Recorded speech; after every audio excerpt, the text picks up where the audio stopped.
So, as we know, Jeremy Corbyn doesn't want to be in the single market. But you have to ask the question why.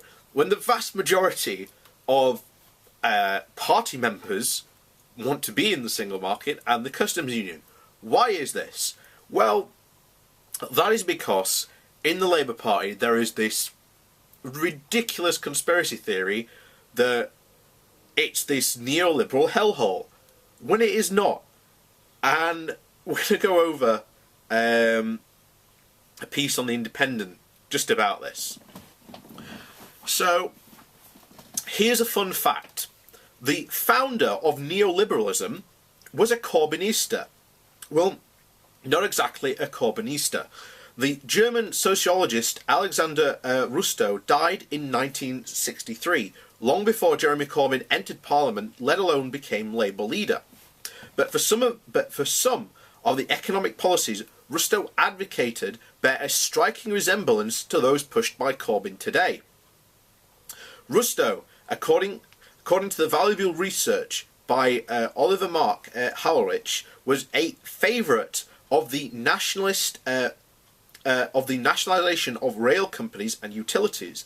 He supported an active industrial policy to ease the social impact of economic upheaval. He wanted to reduce inequality through higher inheritance taxes and propose a higher taxes on larger companies. The economy is for the people, Rustow insisted. And any of that might have come out of Labour's 2017 election manifesto.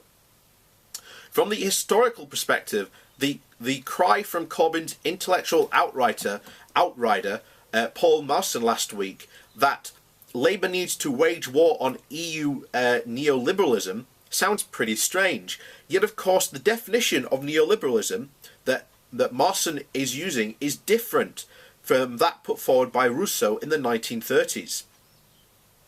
For Rousseau, neoliberalism was the third way between socialism and the British-style laissez-faire economics. It was conceived as a specific cure for the late 19th century German-style corporatism with its proliferation of cartels. Merson's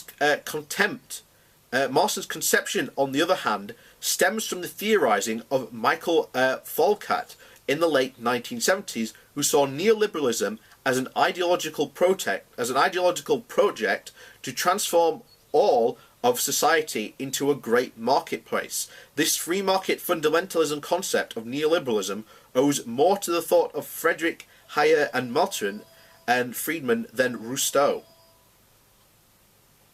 Words can change their meaning, of course, and there is no reason Merson or anyone else shouldn't use the modern definition of neoliberalism as a kind of unhealthy fetishism of markets. After all, this is what most people today how most people today understand the term. Yet it is important to ask whether Merson and others on the radical left are justified in describing the EU as part of a neoliberal project, especially when they use this framing to argue that Labour should be wary of joining the EU single market after Brexit.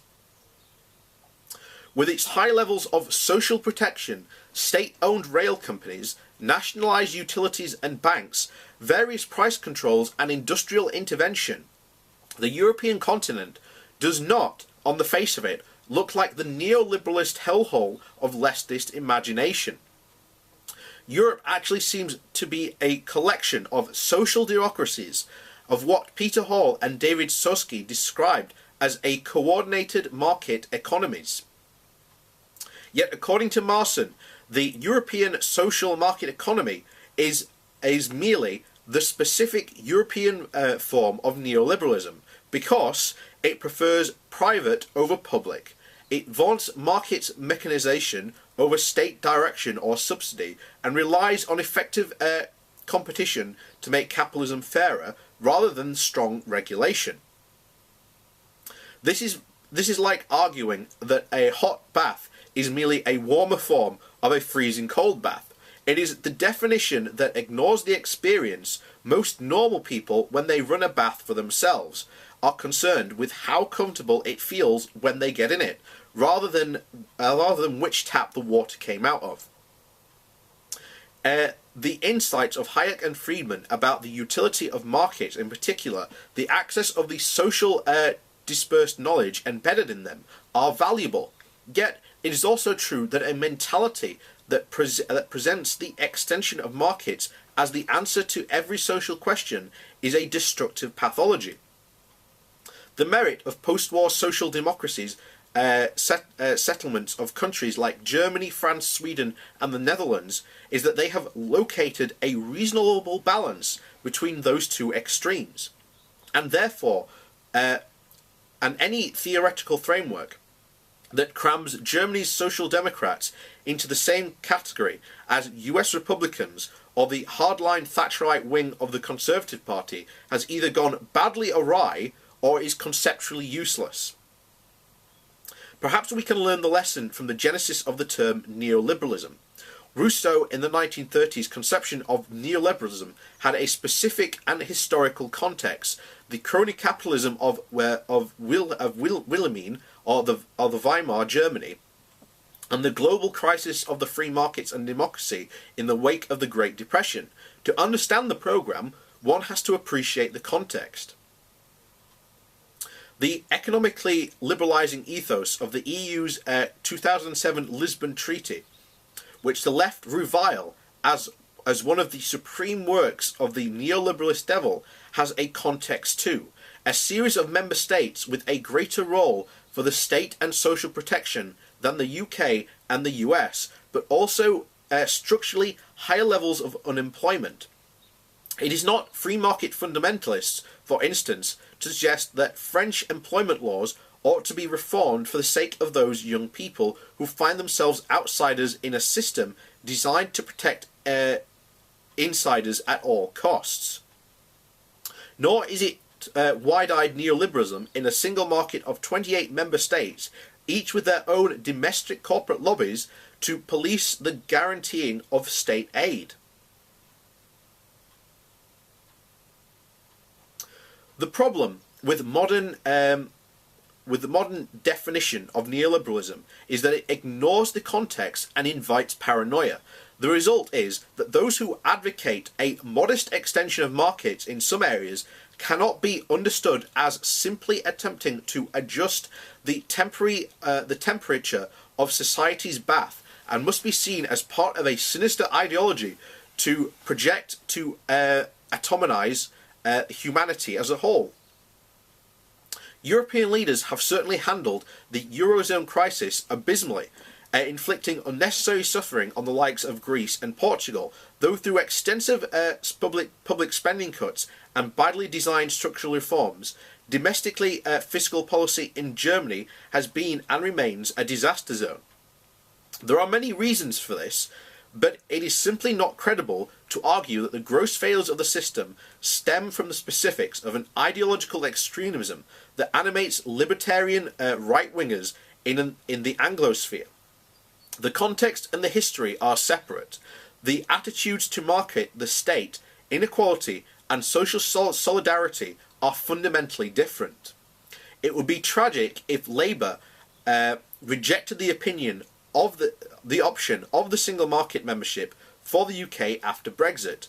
If the party did so on the basis of fallacies about the European Union neoliberalism, it would be completely farcical.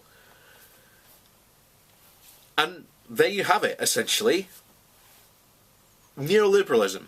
Is it as bad as people make it out to be? I think that's the real question. That's the real reason why, Corbyn is so hesitant to get in, because we've seen multiple times that Corbyn wants to do all this stuff about nationalising utilities and the rail companies. Now, here's the thing. They make the claim that apparently the EU would stop this, but in a lot of these countries, they have nationalised utilities, they have nationalised railways.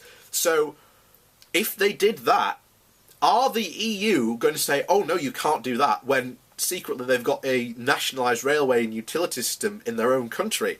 No, they're not. They're not going to be as massive hypocrites to do that. And I fully agree with the plan to nationalise rail again. I think the whole privatisation of the UK railway system has been a complete and utter disaster. It takes the complete piss when to travel from here to London, just one journey, in fact a return, for the same amount of money, you can get a rail pass for the whole of France or the whole of Germany. It just boggles the mind on these things, and something needs to be done on this. But I think that's another discussion about another time, because we're getting into the whole rail nationalisation stuff. So yeah, I do hope Corbyn does change his mind, particularly with the amount of people in his party who do support staying in the single market. I, for one, am definitely for staying in the single market and the customs union. The Norway option is the best option if you want to be the least damaging Brexit. So, there you go.